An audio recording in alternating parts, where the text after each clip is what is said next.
Short review of the new Mortal Kombat movie. Very, very short review.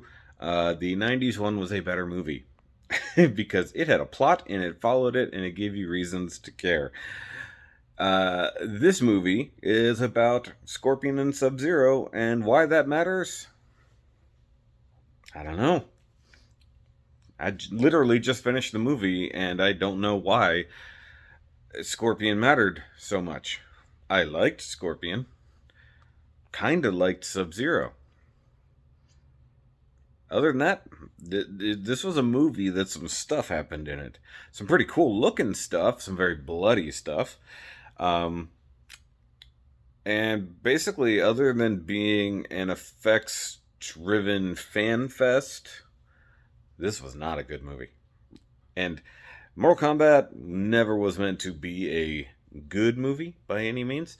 But frankly, I would rather watch the original 90s version again, or even some of the live action fan stuff, or even the live action TV show from way back when had some better story to it. And it sounds funny to think that you would want story in a Mortal Kombat movie, but it is actually a very story driven thing. But over the course of decades of the games, the story seems to have been lost for how much more brutal can we make it. And this movie follows exactly that. How much more brutal can we make it? Even following a lot more of the more modern takes on the visuals of the characters, which is fine. And by the way, the main character of this movie, Cole, he's there. That's a thing that he does. He exists and he's part of the what happens. Sort of. There was an aspect to his character that I really hoped they would incorporate better, and they did not go the direction I thought they were going to go with it, and kind of threw away that aspect altogether.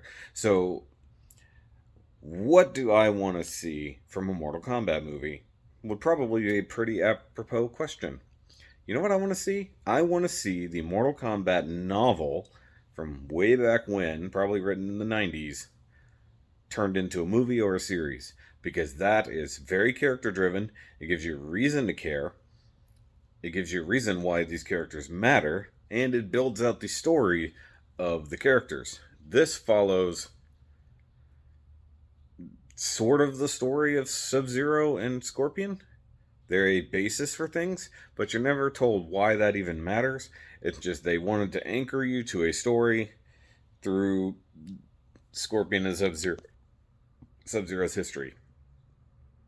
Everything else, especially like the kind of climax or the apex of the movie where things kind of turn around, it don't matter.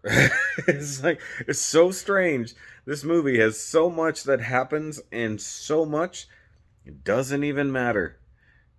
And I guess, not a giant spoiler, they're setting up for sequels. And by the way, I'm trying not to give you any information, but certain characters, absolutely wasted. They look great, they do some cool stuff, totally wasted. Um, and exposition dumps are the name of the game. They will go into very long runs of exposition instead of just letting a story play out and giving you the information in a good way. It just is what it is. Um, the visuals were good. That's fine. But for a story that should be kind of character driven, it's not. It's barely character driven. And you just have a bunch of characters that do flashy stuff. They throw out some words that you're supposed to kind of have a concept of what they are, and even give you like a history. But here's the funny part. Of the two major Warner Brother movies that they put out recently that involve characters coming together to fight for the fate of the world, Kong versus Godzilla was a better movie. And that wasn't even a good movie. That was a bad Godzilla movie with cool stuff. This was a boring, flashy gore fest, in my opinion. And the reason I can say that, I fell asleep in the middle of it. Yeah, I fell asleep in the middle of a Mortal Kombat movie. Yeah. Though, classic fans, stick around to the credits, because that's kind of the best fanfare they can literally give you. But either way, if you enjoyed it, cool. If you're gonna like geek out about it, cool. That's fine. Um, I hope that they actually do something better with a sequel, other than just making it a flashy, gory fest. So, but catch you guys next time.